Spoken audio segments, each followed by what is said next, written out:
Verseau, bonjour à toutes et bonjour à tous, j'espère que vous allez bien.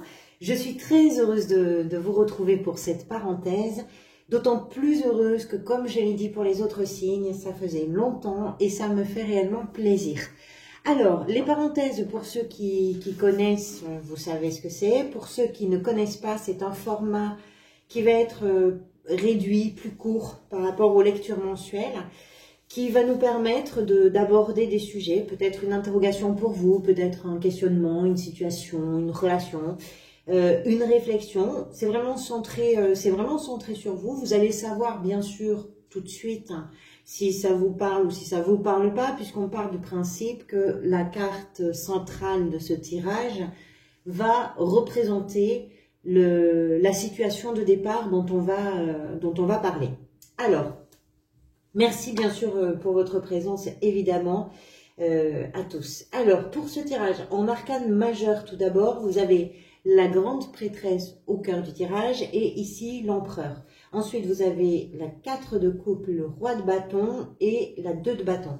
Donc, on va voir un petit peu tout ça. On va commencer par la grande prêtresse. La grande prêtresse, c'est toujours particulier à interpréter parce que c'est une carte qui va représenter tout l'aspect intuitif, tout l'aspect mystérieux, l'aspect secret de nos existences. Alors pour certains, l'intuition, les secrets, les mystères, ça va être lié à des mondes invisibles par rapport à vos croyances personnelles et individuelles. Donc forcément, vous allez le rattacher à ce qui fait partie de vos valeurs, de vos croyances, etc. D'une façon générale, la grande prêtresse représente tout ce qui a été pendant un certain temps dans l'inconscient, voire même dans l'inconscient collectif, et tout d'un coup qui fait surface et qui arrive à l'état de conscience, ce qui permet de comprendre, ce qui permet d'appréhender, ce qui permet de ressentir. Et puis par moments même, c'est ce qui permet de tellement mieux ressentir qu'on est en état presque d'anticipation. On parle de clairvoyance, si vous voulez, avec la papesse, ce qui veut dire en fait qu'on est capable d'appréhender des situations avant même qu'elles se produisent, avant même qu'elles arrivent. On est capable d'anticiper, mais d'une façon très, très intuitive. Pourquoi elle est au cœur de votre tirage? Peut-être parce que certains et certaines d'entre vous sont là dans une période où ce lien particulier avec ces subtilités, avec ces choses un peu indicibles, impalpables, invisibles, etc. est très très puissant. Peut-être aussi que vous êtes en train de vous reconnecter à une partie de vous que vous aviez peut-être laissé un peu dans la nébuleuse d'un quotidien ou dans le rythme effréné d'une vie trépidante et d'un travail et d'une gestion de la maison, des études, des enfants, des parents, enfin vous comprenez l'idée. Et tout d'un coup, vous êtes peut-être là en train de vous reconnecter tout simplement à une part authentique de vous, à une part, à une sagesse intérieure, à votre authenticité. Voilà, c'est possible qu'il soit question de ça. Alors, je ne sais pas, puisque pour chacun, forcément, ce sera différent, comment cette grande prêtresse peut se glisser dans votre parenthèse. À vous de voir, bien sûr, comment ça peut résonner par rapport à ce que vous vivez. Ce qui vous a amené vers cet état un petit peu et ce lien subtil, intuitif, c'est la 4 de coupe. Alors, la 4 de coupe, je l'ai eu sur le tirage précédent. Les coupes, déjà, sont associées aux émotions. Cette 4 de coupe nous parle de ce petit périmètre, en réalité, que l'on a autour de soi, que l'on connaît bien, dans lequel, finalement, on se sent à l'aise, mais qui est relativement étroit et qui fait qu'au bout d'un moment, on finit par s'ennuyer. Cette 4 de coupe parle de ça. De l'ennui, d'un sentiment de frustration, d'un ressenti de qu'est-ce que je vais... Est-ce qu'il faut refaire toujours la même chose? Est-ce qu'il faut redire toujours la même chose? Est-ce qu'il faut reproduire sans arrêt les mêmes choses? Alors certes, on connaît, on est bien, c'est confortable hein, quand on est dans sa zone de confort, mais on voit bien là sur la carte, c'est une toute petite partie. En fait, au-delà de cette petite partie, il y a un monde entier qui est disponible, qui est ouvert, qui est accessible. Et il est possible que vous ayez passé un temps comme ça. Alors je dirais pas figé, mais peut-être dans une étroitesse de quelque chose qui fait que vous avez fini par vous ennuyer littéralement.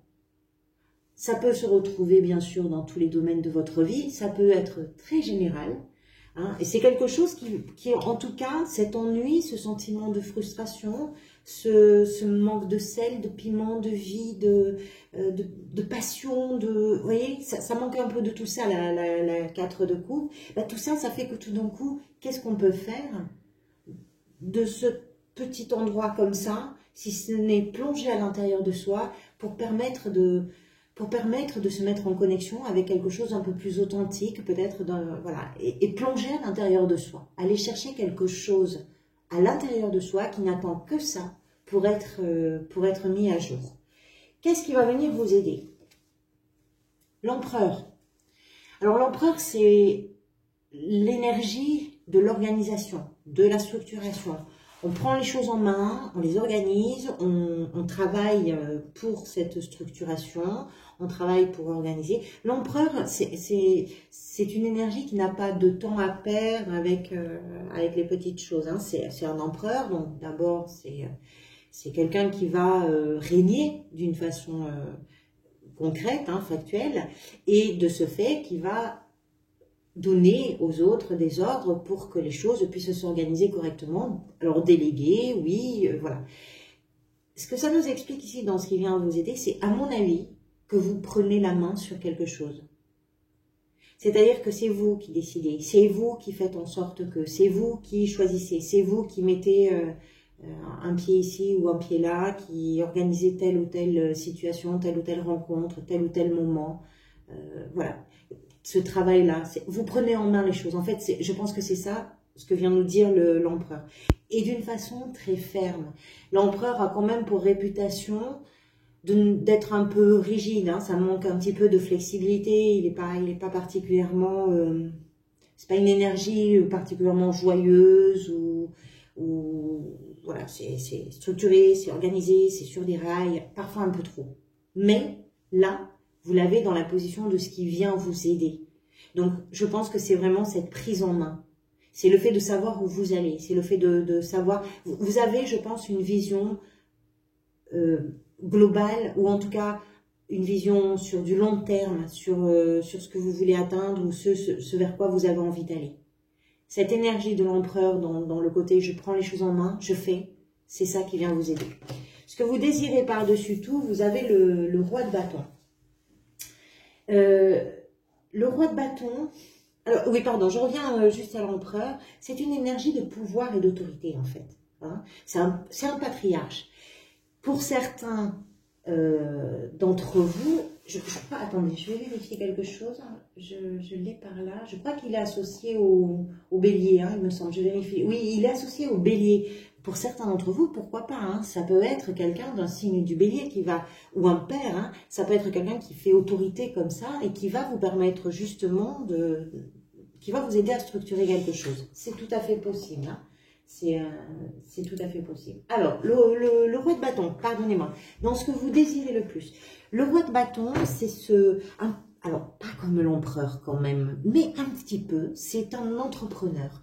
C'est-à-dire qu'on a cette énergie d'esprit de conquête, cette détermination, cette éloquence, ce pouvoir aussi, hein. C'est un roi, on a un roi et un empereur, donc il est question aussi du pouvoir que vous prenez sur vous, sur votre vie, sur vos actions, sur votre pensée, voilà, sur vos choix, sur tout ça.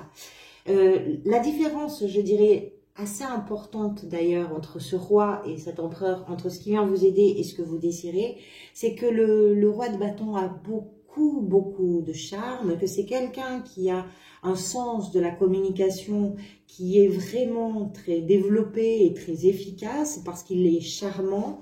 Il ou elle, hein, homme ou femme, c'est pareil, on parle du roi, mais en plus sur la carte, il est représenté comme un personnage féminin, ce qui lui amène d'ailleurs une touche de douceur supplémentaire, de rondeur et de bienveillance aussi, bien qu'il le soit intrinsèquement. Mais voilà, donc ce que vous désirez le plus, à mon avis, c'est, vous êtes dans une perspective de réalisation, je pense, de conquête de quelque chose, vous avez envie de conquérir quelque chose.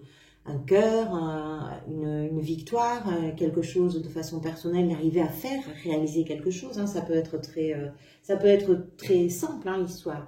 Et je pense que dans ce que vous voulez le plus que ce roi vient nous raconter, c'est ça, c'est de pouvoir partager votre enthousiasme, votre envie, votre désir, votre passion, votre énergie. Il y a quelque chose comme ça dans ce que vous voulez le plus. Ce vers quoi vous allez, c'est un choix, et pas n'importe quel choix, parce que la 2 de bâton est un choix important, parce qu'il se positionne pour du long terme. Ce que vous êtes en train de faire surgir à l'intérieur de vous, en faisant cette introspection, ce que vous êtes en train de mettre à jour, en fait, c'est une part plus authentique de vous. Alors, ça m'embête un peu de le formuler comme ça, de dire plus authentique. On est toujours plus ou moins authentique, c'est pas la question. Mais je pense que là, avec cette grande prêtresse, ce dont il est question, c'est quelque chose de beaucoup plus... Peut-être qu'il n'a pas souvent eu l'occasion de s'exprimer. Vous comprenez l'idée.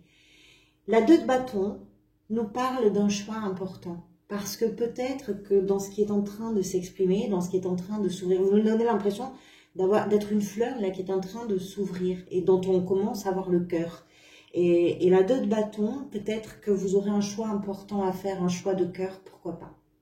On verra ce qu'il en est. C'est un choix important, c'est un moment aussi, ça nous explique que c'est un moment que vous allez savoir prendre, ou en tout cas que vous allez devoir prendre, peut-être, pour analyser de façon factuelle, concrète, une situation, ou 2 situations au moins, pour pouvoir savoir dans quelle direction vous avez envie d'aller réellement. Pour que ça résonne un peu avec ce qui se passe à l'intérieur de vous. C'est pas le premier signe avec qui j'ai des énergies un peu comme ça. Voilà pour vous. Merci beaucoup pour votre présence et puis également pour ce qui est important pour moi, à savoir vos commentaires, vos j'aime, vos abonnements. Vraiment, merci beaucoup. Je vous retrouve bientôt pour d'autres vidéos. Soit les lectures mensuelles, soit les énergies. De toute façon, les 2 vont arriver dans pas longtemps. Prenez soin de vous. À très bientôt.